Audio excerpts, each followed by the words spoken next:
secret behind Jayden Daniels' success, and what we learned in Sunday's Week 4 slate. There was never a doubt that the Eagles' offense was going to struggle without A.J. Brown and DeVonta Smith, but there's really no excuse for what their defense is doing right now. They gave up 445 yards and let the Bucs score touchdowns on 3 of their first 4 drives. They can't get any pressure on the quarterback. Their coverage is generally terrible. Baker Mayfield threw for 347 yards. They brought in Vic Fangio to fix what was a defensive mess last season, but once again, the Eagles have one of the worst defenses in the league. If they can't start pressuring the quarterback, their scheme is unsustainable.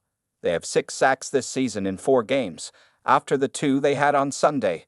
With a front that includes Bryce Huff, Sweat and Jalen Carter, that seems almost impossible. Tom Brady was back at Raymond James Stadium in Tampa on Sunday, this time as a Bucs analyst, to see his old team. What he saw was that he clearly left the Bucs in good hands.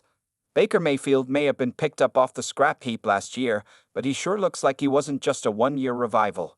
He's been terrific this season and was again on Sunday, carving up the Eagles' shaky secondary for 347 yards. He's got 2 terrific receivers, Mike Evans, Chris Godwin, a good line, a strong rushing attack, a dangerous defense. All the ingredients are there for him to turn the Bucs into a real contender.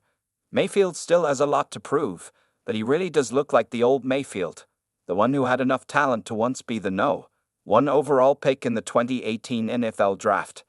Is there a better play-calling duo than head coach Kevin O'Connell and defensive coordinator Brian Flores? I struggle to name one.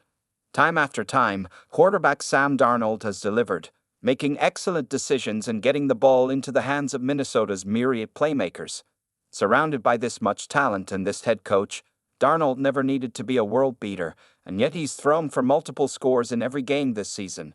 It's time we start taking Darnold seriously, especially when he has this defense on the other side of the ball. Thor's scheme is like a floating amoeba. It has no shape, no tendencies, it continuously changes throughout games. It looks unsolvable. Just ask any of the really good quarterbacks who have gone against it this season. The Vikings had 5 takeaways against their division rivals in Green Bay on Sunday and are showing no signs of slowing down.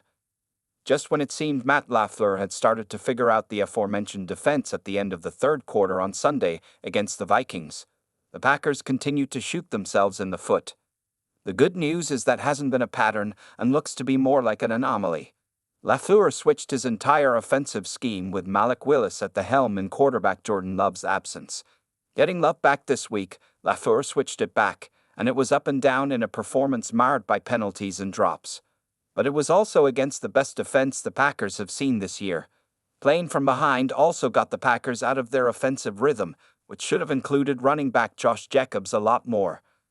I'm positive this isn't a sign of things to come, but rather an offense getting used to having its star back. Injuries were bound to bite the Rams eventually.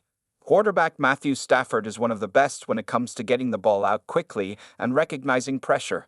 But the Bears' defense made him pay for holding the ball at all, and the cracks on offense have started to show for Los Angeles.